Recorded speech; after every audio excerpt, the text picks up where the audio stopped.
guys, it's Rita Freecott here from Picked and Polished, where I love to help you create beautiful things for your home on a budget and your business too. And I am super psyched tonight because for one, I'm out in my shop, which those of you that have been following me for a long time know that I love spending time out here. And it is finally, spring is finally hitting us here in New Hampshire. I've got the door open and you can hear the peepers outside.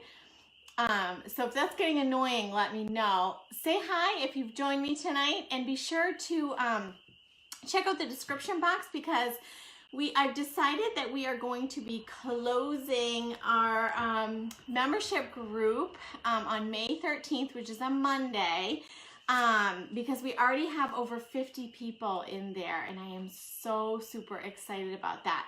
So if you want to do something special for yourself for Mother's Day, check out the description box above and it has the link. If you want to pass along this video to others that might enjoy it, I would super duper appreciate that. It allows me to create more free tutorials for you every single week. So tonight we're going to continue our series. Our whole month of May is all about patina, okay? And tonight, last time I saw you guys on here, I was doing painting this board with patina. And if you guys noticed, I don't know if you can see it with the glare, how pretty that came out. But if you saw my post earlier, you'll notice that I had some little mishaps with my patina finish. Let me just get on my computer and make sure I can see your comments so that way we can get rocking and rolling right into the tutorial tonight. I'm going to share one of my golden nugget tricks that I found out by accident. So I call those happy accidents. When something goes wrong and you're messing around creatively and then something fantastic usually happens out of that if you keep persevering and kind of pushing through it. And so that's what happened with the patina. And this is a new technique to me, which doesn't mean it's not new to everybody. Everyone's like, oh yeah, that's, we figured that out years ago. But I'm going to share it with you guys tonight because it was the first time I had to do that with my patina finish. And when I did my patina, I did a base coat. I started with a painted board. And you can kind of see I used Stormy Seas underneath because when I distressed it, you can kind of see it through the wood. And so I used a base coat of Stormy Seas, and I think it was like, I don't know, drop cloth or something. And then I went over it with a mixture of the bronze and the copper, and I sprayed with the green, the green spray only. And it looked really cool, except I went to patch it up a little bit, and I did it too soon. I didn't let the patina dry because I was trying to show you guys like how to do it on a live. And when I looked at it the next day, I was kind of like, oh, there's a big like mark in the middle that just looked like it didn't belong there. But with patina, the cool thing is some people might love that look. But for the sign that I was going to make, I had like a different vision in my mind. So I wanted to even out the finish a little bit. And that's when I found something, a little technique that I'm going to share with you guys tonight. So my board ended up coming out really nicely, I feel like. This looks like an old weathered, something you'd find under the sea, maybe like a sunken treasure. I feel like I love the evenness of it. There's like some copper, some bronze, some different finishes in this. And we're going to be doing a sign tonight. I'm going to be showing you how to use a sticky vinyl stencil that I made with 631 vinyl. And I weeded it, and then on my Cricut, cut it with my Cricut, weeded it, and then I put my transfer tape over it. And everybody in my subscription group, my membership group, has access to new SVG files. They'll have them tomorrow, and they have access to all of my how to use the Cricut videos that are in there, as well as my Cricut video tips. So let me see if I can pull up my screen here. There we go. Now I can see you guys. So if you're looking for a less like, oh, hi, Meme. Hi, Betty. Hi, Kat. Thanks for hopping on tonight. So I did another board because I wanted to kind of show you what happened. So after I had that like patchy spot on my board, I wasn't really loving it. And I was thinking, okay, so what can I try this time? This is just another sample board with copper bronze patina. And it hasn't totally patinaed yet. And you can tell because this is still super duper green, like bright, bright green. So it'll tone down a little bit as time goes on, but I just did this not too long ago. So it's still kind of like, it's still just a little bit new, I guess, but I hair dried it, so it's dry to the touch. So something I noticed is I actually went over my finish with a sanding block, okay? So I had my patina, I thought it was done, but I didn't really like it, and I wanted to be able to go over it again and kind of even out the finish a little bit. And so what I did was I went over it with a sanding block. Hi guys, thanks for hopping on tonight. I went over it with a sanding block and I just kind of roughed it up a little bit. And keep in mind, sometimes when you do that, the base color is going to show through. So I think there was like some darker reds and apricots under here, so some of that might show just a tiny bit. And then to kind of revive it, so I wiped it off a little bit, and then I sprayed it, I misted it with a little bit of water, and I wiped it again, right? And it kind of revived the finish and evened it out a little bit, and then I was able to kind of go over it with a little more bronze, a little more copper, and then do my spray. And then when my spray was done, I went again and I waited until it was completely dry. That's really important. And then I went over it again with my sanding block. I spritzed it a little bit with water. And then I'm just gonna set this aside because I want you to see what happens after you put some water on it. It's gonna look like you ruined the finish, but it comes back to life, but it looks a little bit more spread out and even. And so I'm gonna just let that sit back here for a minute. And then when I'm done, I'll be able to kind of show you what that looks like. And so I did that with this board. And the pictures are below if you guys wanna check that out. And then I went ahead and coated it with gator hide. And I sometimes do that when I'm gonna be using a stencil, only because the patina is kind of powdery, it has like a powdery finish before you seal it. It just is like a personal preference. Sometimes that can affect adhesion, but either way, when you use a clear coat or when you stencil over patina, you just have to be a little bit more like, I don't know what the word is, like cautious about how much paint you're using and where the paint's going so it doesn't bleed. That's all. But these sticky stencils are so nice. They're so much easier than the old school stencils I used to use. Thank you, you guys. You're so sweet. So definitely pass this video along if you think you know anybody that might enjoy this. So is it Baby? I want to make sure I'm pronouncing that right. Cole. So I actually in the membership group, I'm so excited you're in there too. I actually have an alternative. So for each month's project, if I use the Cricut, I have an alternative for you that you can use. I'll have PDF files you can trace with carbon paper and use like the designs that I create for the Cricut that way too. And I'll do a little quick tutorial on how to use carbon paper to transfer things so you can do some hand lettering on your board, but it will give you some nice clean lines to follow with your brushes. So I have projects for Cricut in there, but I also know that not everybody wants to use their Cricut or not everybody might have one. And so you can, if you have a cutting machine, it would still work for you. So you can just follow my alternative sort of plans. I always kind of have that in the back of my mind, just because. And sometimes, like for me, I'm kind of interested in learning a little bit more about hand lettering. And so maybe the carbon paper route might work a little bit better for you. So I have clickable links in my supply list in there. So you just open up the supply list, you click on the link, and it takes you right to those materials. So you don't have to like spend hours trying to figure out what I'm talking about when I talk about the supply list. I try to make it as simple as possible, and I will be going live in the group tomorrow, and I'm super excited about that too, to kind of check in with everybody and get everybody in there.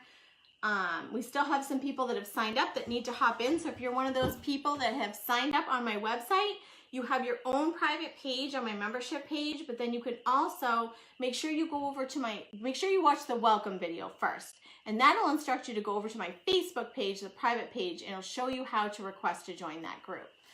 So I'll be available tomorrow to answer questions and kind of get everybody going. I'm so excited. So Kat, the base coat on the board was like a Stormy Seas, I think, and you can kind of see where I distressed it right here. I still have to paint the edges, and I kind of like that. I kind of liked it when I started to sand it before I put the water on it. Once I put the water on it, I could see where some of the edges were you know, sanded down to the wood. Some of the stormy seas was showing. It just kind of adds to that beachy coastal sort of feel. And this is the sign we're going to be making tonight, the home sign with the starfish.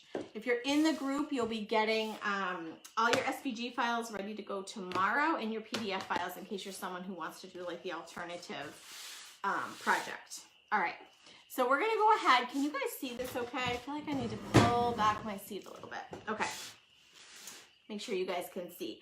So the way this is going to work is we're just going to start with the stencil. Whoops, I put a little string on me. It's Cinco de Mayo, you guys. Happy Cinco de Mayo. My husband made carnitas and margaritas for me, but I had to like kind of pull back a little bit because I knew I was going live and I didn't want to be all over the place. Because sometimes if I have even one margarita, I'm like a little bit of a silly willy. So the first step with these stencils, it's a 3-piece stencils, you're just going to pull this back. You're going to put some pressure to it a little bit as you're pulling. I've got all these cute little dots on my starfish. So I'm going to just make sure those stay down. And my first job is to pull this backing off, the side with the grid, with so that nothing is left on it. Nothing is here. Okay, that's my first job when I'm using these stencils. And I'm going to just toss that to the side because I'm not going to need that. And then I'm going to flip this over. And the nice thing is if it's a little bit sticky and I don't like where it lands, I can move it. It's not like permanent. And I'm hoping that that one margarita doesn't mean that I'm going to have a crooked sign. So you guys have to cross your fingers for me. I'm just going to eyeball it tonight. And move this over a little bit. It's also the start of Teacher Appreciation Week this week, which is exciting. I'll be doing some stuff for the teachers at my kids' school that work so hard. All right, so I think that's pretty good. What do you guys think? Does that look straight to you? Pretty good? Pretty centered? Can I get rocking and rolling? So now I'm gonna go ahead and push this down. And remember, I have gator hide over my patina. I could do it either way. And I'll be doing patina all month this month on my page with my free live tutorials also. And I have this amazing project I'll be doing on the Dixie Belle page this week. I think I go Thursday and Friday. So every night this week I'll be going live on my page. So hopefully you guys don't get sick of seeing me and hearing me talk about fun stuff like this. All right, so I'm gonna just keep pulling back my transfer tape. I rubbed it down and I'm just gonna make sure all those little itty bitty dots get kind of pushed down. And if they don't, it's not the end of the world. I can always pick them off the transfer tape and push them back down. And I've gotten some messages recently from people like kind of panicked about what kind of, what kind of vinyl to use, what kind of transfer tape. And it doesn't matter what kinds you use together. So if, for example, I used to use like a blue kind, I can't remember the number of it. It worked fine, but it wasn't as good as this one. I've kind of evolved as I've gone and figured out what works best for me, especially with all the workshops I was doing. And so depending on what kind of transfer tape you get will determine what kind of transfer tape you use. And additionally, if you're doing decals versus stencils, the kind of vinyl that you use will matter as well. I know that 651 vinyl is decent for decals, but if you want something more durable, I'd have to look. I don't want to just throw a number out there, but if you have questions, let me know. I don't do a ton of decals. I mostly focus on different ways to do stencils and paint resist decals and stuff like that. But if you're looking to do mugs or, iron-on decals and things like that, there's different vinyl for different types of projects. And so the projects we do in the group are mainly with the 631 vinyl and the same kind of transfer tape. So I try to keep it like streamlined so people aren't constantly feeling like they have to go buy new products, because it's nice when you get a couple products and you can do a bajillion different things with them. Although if you guys have questions about that, let me know. I do have a good friend that Allison Hobart from Hobart Graphics, if you guys have a chance to check her out. She is a local mom and her husband do tons of decals and stuff, and she's very knowledgeable, so I can reach out to her and ask her about that.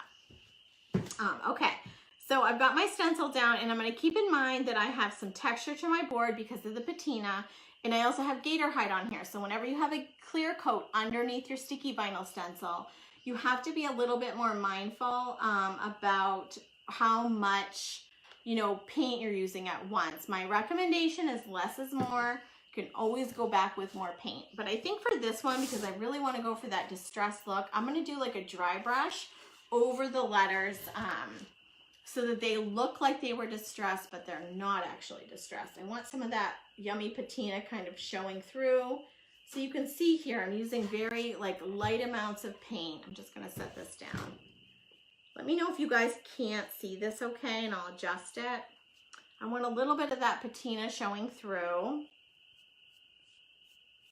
And I'm gonna make sure my stencil's down really good before I get going. And I could tell that it was. I didn't see any bubbles or anything like that.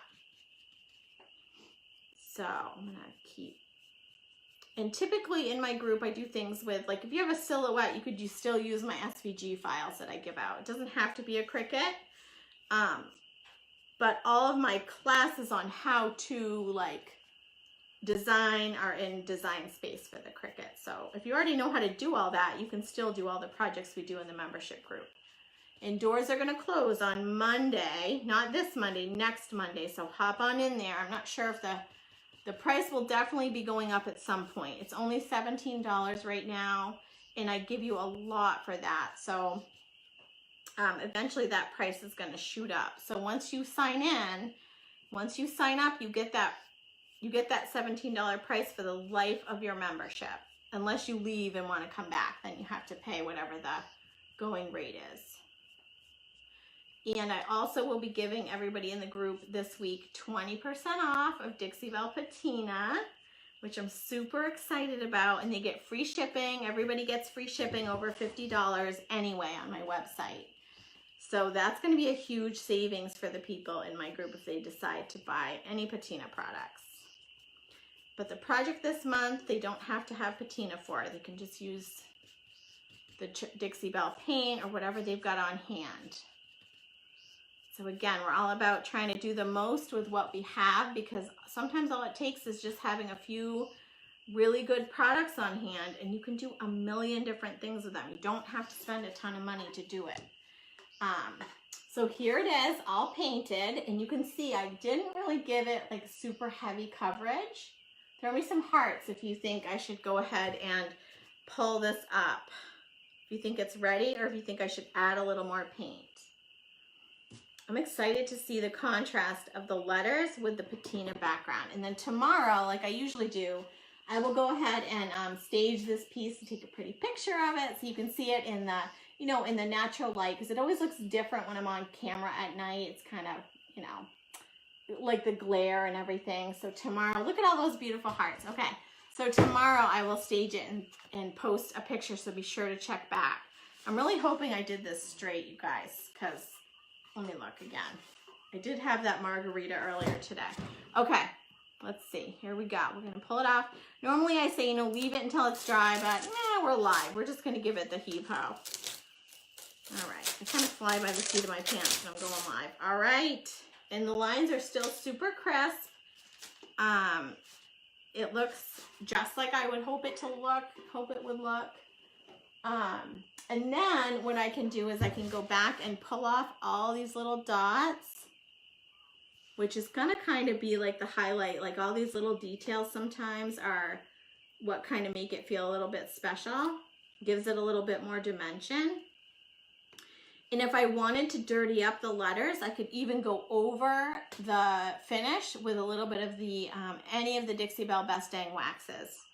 Because those waxes are, they can go over or under a clear coat because they're water-based. I know that's confusing sometimes to people, but they're so easy to use. And in fact, I may do that because, I don't know, maybe you guys can help me decide to wax and dirty up the letters a little bit so it kind of like feels old like the finish, or do I leave it to give it a really bright contrast? Because I use the cotton for the lettering because it's their starkest white. Whoops. Hold on, let me pick these off real quick so I can show you.